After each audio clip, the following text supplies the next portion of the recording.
Bien entendu, cela ne veut pas dire que chaque session asiatique est une accumulation. Si le prix n'a pas pu accumuler pendant la session asiatique, il n'y a pas de trade, passer ou attendre. Cela ne veut pas dire que vous allez trader tous les jours.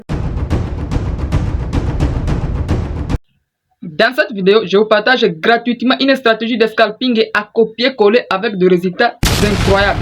Si vous êtes encore débutant et que vous n'avez pas encore eu une stratégie rentable, ne vous inquiétez pas car vous êtes au bon endroit. De préférence, prenez un bloc-notes et un stylo. On est parti.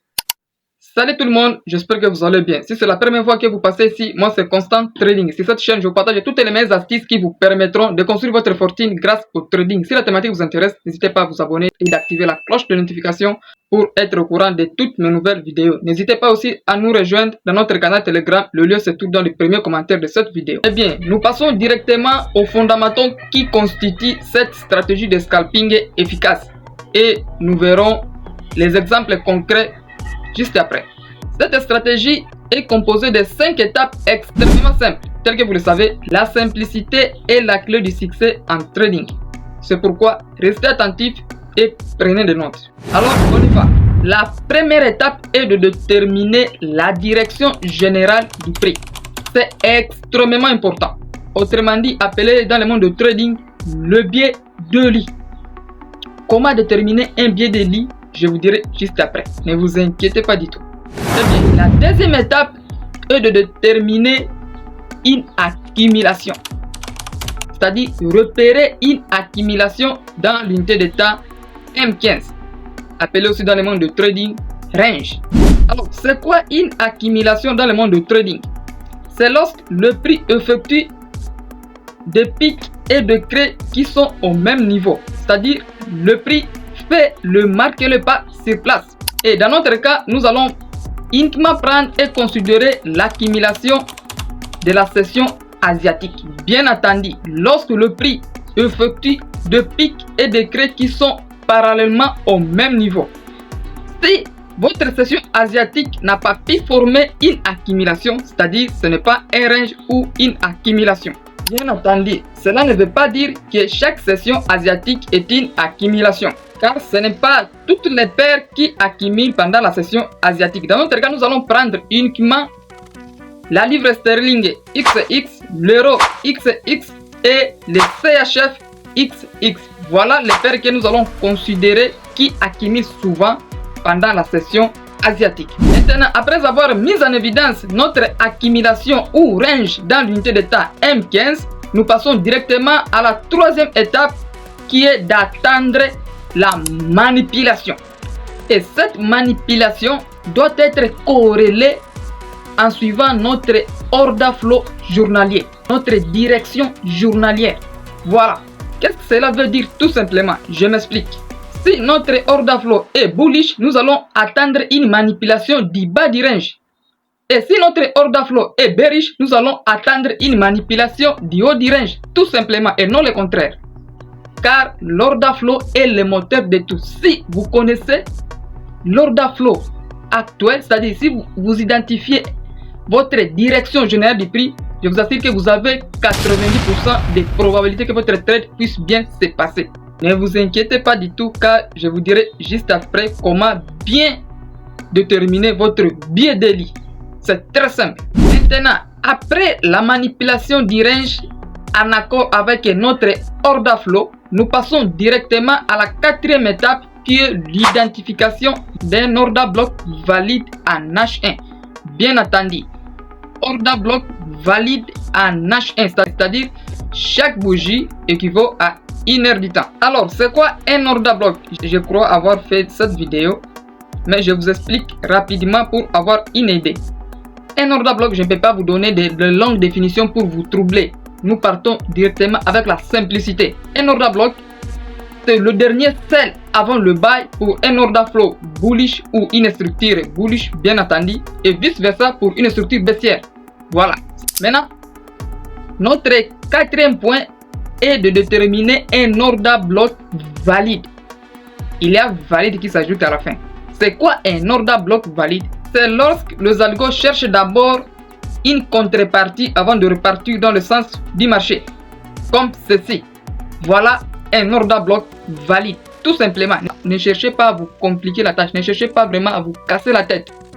Comprenez uniquement que un order block valide, c'est un order block qui a pris d'abord de la liquidité avant de repartir dans le bon sens. Un point barre. On continue. Maintenant, après avoir identifié notre order block valide dans l'unité d'état H1, nous allons ajouter encore une probabilité dans notre order block. Il faut qu'il y ait un déséquilibre dans notre order block. Voilà, il faut qu'il y ait un déséquilibre, autrement dit appelé dans le monde de trading un imbalance. Et sans oublier, notre order block qui sera identifié en H1 doit être corrélé à notre biais de lit. Et comment déterminer le biais de lit, je vous dirai juste après, ne vous inquiétez pas du tout. Maintenant, après avoir identifié notre order block valide dans l'unité d'état H1, nous passons directement à la dernière étape qui est de prendre position sur une pattern de liquidité. Bien entendu, cette prise de position doit être faite sur une pattern de liquidité. Et notre pattern de liquidité doit être identifié dans l'unité d'état 5 minutes. C'est-à-dire chaque bougie équivaut à 5 minutes. C'est quoi une pattern de liquidité? Voilà comme ceci. Soit un breaker block, soit mitigation block. Peu importe la pattern de liquidité que vous utilisez. Ou soit si vous n'avez pas encore eu une stratégie, voilà, je vous recommande d'utiliser un breaker block. Voilà. Et sans oublier de ne jamais vous positionner 30 minutes avant une nouvelle économique à 3 têtes de taureau. Je vous invite d'aller consulter votre calendrier économique en utilisant investing.com. Voilà. Maintenant, avant de voir les exemples concrets sur le graphique, je reviens à la première étape. Je vous avais dit que nous allons revoir la première étape, ne vous inquiétez pas du tout. Et l'identification du biais daily. Comment déterminer efficacement votre biais daily, car c'est le moteur de tout. Une fois que vous connaissez comment identifier votre biais daily, vous avez 90% de probabilité que votre trade puisse bien se passer. Alors, comment l'identifier? Je vous mets le lien de la vidéo en description. Une vidéo de 25 minutes qui vous explique exactement comment vous pouvez identifier votre biais journalier. Le lien de la vidéo se trouve en description de cette vidéo. Allez la visionner complètement et revenez appliquer cette stratégie de scalping qui est extrêmement simple et efficace. Alors, sans perdre le temps, nous passons directement voir les exemples concrets sur le graphique. Alors, on est parti. Voilà. Nous voici devant le graphique de la livre sterling contre le dollar américain. Actuellement, nous sommes dans un graphique 15 minutes, c'est-à-dire chaque bougie équivaut à 15 minutes. Voilà. Après avoir identifié notre direction générale des prix, c'est-à-dire le biais daily, je vous invite d'aller voir cette vidéo qui est en description. Voilà. Pour bien repérer, pour bien identifier votre direction générale, c'est très important. Nous sommes totalement baissiers, c'est-à-dire notre order flow est bearish. Voilà. La première chose, nous avons dit d'identifier une accumulation. Voilà. Nous avons notre première accumulation ici. Vous voyez cette accumulation qui a été réalisée pendant la session asiatique. Je vous avais dit, ce n'est pas toutes les paires qui sont concernées à accumuler pendant la session asiatique. Je vous avais dit, c'est la livre sterling XAX, l'euro XAX, dollar XAX et le CHF XAX. Voilà les paires qui sont concernées à accumuler pendant la session asiatique. Voilà. Je vous invite d'aller aussi voir cette vidéo que j'avais expliqué tout concernant les sessions. Voilà. Bien. Nous avons identifié notre accumulation ici. Qu'est-ce que la deuxième étape nous dit? C'est d'attendre une manipulation en suivant l'order flow. Nous sommes bearish. Nous allons attendre que le prix manipule les hauts de notre range pour que notre order flow puisse être bien aligné. Voilà. Nous voulons que notre opportunité puisse bien s'aligner avec notre order flow que nous avons identifié au départ. Bien. Le prix revient dans notre order block. Si vous partez en H1, vous allez voir ici, c'est un order block protégé. Cet order block, je l'ai identifié en H1.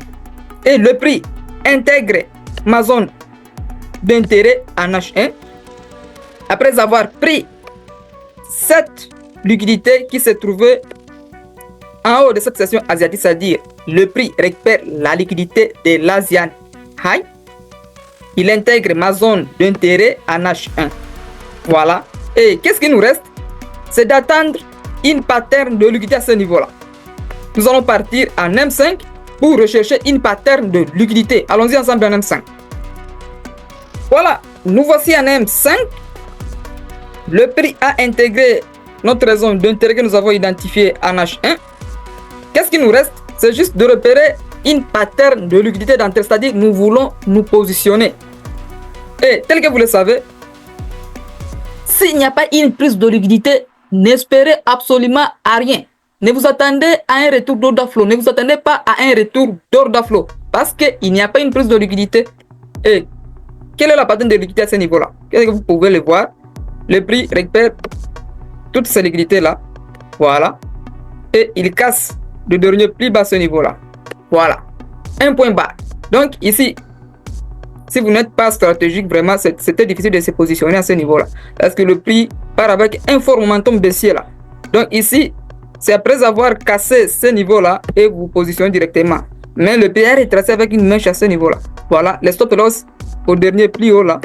Et vous profitez de la tendance baissière. C'est une stratégie qui est vraiment puissante. S'il n'y a pas l'accumulation, c'est-à-dire, n'espérez pas que vous allez identifier un order block ni quoi que ce soit. Non. Repérez d'abord une accumulation en M15 et surtout l'accumulation pendant la session asiatique. Si le prix n'a pas pu accumuler pendant la session asiatique, il n'y a pas de trade. Passer ou attendre. Cela ne veut pas dire que vous allez trader tous les jours parce que vous allez voir tous les jours cette formation de la session asiatique. Si vous ne connaissez pas comment configurer les sessions avec cet indicateur là, n'hésitez pas à me poser la question dans l'espace commentaire. Voilà. Donc si le prix n'a pas pu accumuler pendant cette session, il peut y arriver que le prix part comme ça là, sans toutefois accumuler pendant cette session. C'est-à-dire il n'y a pas d'opportunité là-bas. Parce que les institutions, les algos n'ont pas pu accumuler les ordres. Là, vraiment, il n'y a pas de piège. Là, il n'y a pas vraiment de contrepartie. Et n'espérez pas un quelconque mouvement à ce niveau-là. Bien entendu, j'espère. Nous passons à la deuxième opportunité. Vous allez backtester de vous-même. Moi, je vous montre juste quelques opportunités. Et vous, de votre tour, allez backtester pour voir l'efficacité de cette stratégie de scalping. Voilà. Voilà, nous sommes toujours sur le même order flow avec la même paire de devises. Voici la deuxième opportunité. Nous avons identifié, nous sommes en M15 actuellement, sur la livre sterling contre le dollar américain. Voilà. Il y a une autre accumulation toujours pendant la session asiatique. Voilà. Maintenant, arrivé ici, pendant l'ouverture de la session de Londres, le prix manipule le haut de cette session asiatique, c'est-à-dire le prix récupère l'Asian High. C'est une liquidité importante en trading. Le prix récupère l'Asian High et puis il intègre une très belle zone d'intérêt. Tel que vous pouvez le voir là, même si vous partez en H1, c'est une zone qui a pris d'abord de la liquidité avant de continuer avec la structure. C'est-à-dire, il récupère l'Asian High à ce niveau-là.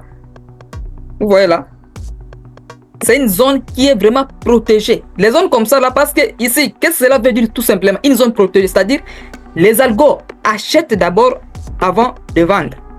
C'est-à-dire ici, les ordres des institutions, des algos, des grandes banques sont encore en perte. Ils sont censés y revenir clôturer. Et ici, qu'est-ce que nous voyons? Nous voyons même une imbalance. Le prix a libéré de l'imbalance, le déséquilibre. Même si vous partez en H1, vous verrez un déséquilibre. Je vous avais dit d'ajouter à notre order block protégé l'imbalance. Il faut qu'il y ait l'imbalance à notre order block. Voilà. Le prix libère de l'imbalance et les algos sont censés y revenir là pour intégrer cette zone, pour clôturer leurs autres perdants. Voilà, c'est ce qui s'est passé là. Pendant l'ouverture de la session de Londres, le prix intègre cette session et intègre notre zone d'intérêt. Et qu'est-ce qui nous reste? C'est de chercher une pattern de liquidité. Un point bas. Donc, vous n'avez pas vous casser la tête. Vous n'avez pas cherché des stratégies compliquées. Sur le marché financier, c'est de la simplicité. Si vous êtes simple, et vous allez exploser vos résultats. Voilà. Maintenant, nous partons directement en M5 pour voir une pattern de liquidité. Allons-y ensemble en M5. Voilà, nous voici en M5. Tel que vous pouvez le voir là, les prix. Qu'est-ce qu'il a fait ici? Il a créé d'abord un faux choche. Si votre choche, c'est la mèche qu'il a pris comme ça là, ne considérez pas la mèche. C'est juste un piège, c'est juste une prise de liquidité. Ça, c'était pendant la session de Francfort. C'est une session qui précède la session de Londres. J'ai déjà expliqué comment éviter les SMC trap, le trap timing. Voilà. Qu'est-ce que pendant l'ouverture de la session de Londres, tel que vous pouvez le voir, le prix récupère les hauts de cette session de Francfort, voilà, et il intègre notre zone d'intérêt H1. Voilà. Maintenant, attendez un peu, je vais zoomer pour mieux voir ce qui s'est passé là. Parce qu'en trading, il est question de comprendre. Il est question de comprendre d'abord. Avant d'ajouter des probabilités et autres, il faut comprendre d'abord ce que vous faites. Voilà. Maintenant là, je cherche le stylo. Ok. Voilà. Ouh. Vous voyez là, les prix intègrent notre zone d'intérêt H1. Puis, il casse ces derniers plus bas par les corps. Une très belle pattern de liquidité. Il récupère les highs, il récupère les lows, et puis il retrace pour combler ce déséquilibre en M5. Notre stop loss, là-bas, au sommet du dernier pli haut, et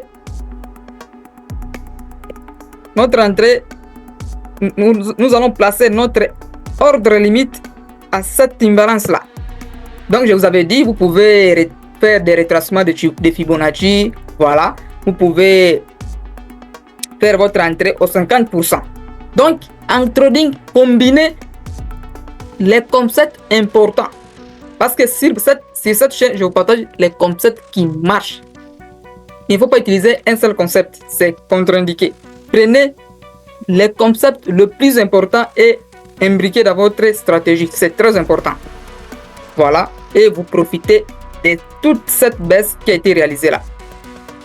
Je ne sais pas votre risk reward. Je ne sais pas si vous êtes gourmand ou vous sortez à 1 pour 2, 1 pour 3, 1 pour 4. Tout dépendra de vous. Mais je vous conseille d'être stratégique. Pour moi là, il faut viser ces derniers prix bas là. Voilà. Parce que c'est la dernière liquidité là. Parce que en trading, il faut toujours viser la liquidité. Parce que si les prix récupèrent cette liquidité là, il va chercher une autre liquidité, c'est ça. Les bas de cette session asiatique. C'est tout. En trading, le prix évolue en créant des cycles de liquidité. J'ai déjà fait cette vidéo là. Donc si les prix ne récupèrent pas de la liquidité, il ne peut pas avancer. C'est difficile le prix d'avancer ou de continuer avec la tendance sans toutefois retourner en arrière pour récupérer de la liquidité. C'est-à-dire la puissance. La liquidité, c'est la puissance sur le marché financier. Voilà. Donc, allez backtester cette stratégie et voir comment elle est efficace. Avant d'utiliser cette stratégie, je vous invite d'aller la backtester, avoir plus de data pour donner confiance à votre système de trading. Et voilà tout pour cette petite vidéo. Si ça vous a plu, n'hésitez pas à liker, à partager autour de vous. Et on se dit ciao, on se retrouve à très bientôt pour d'autres tutos.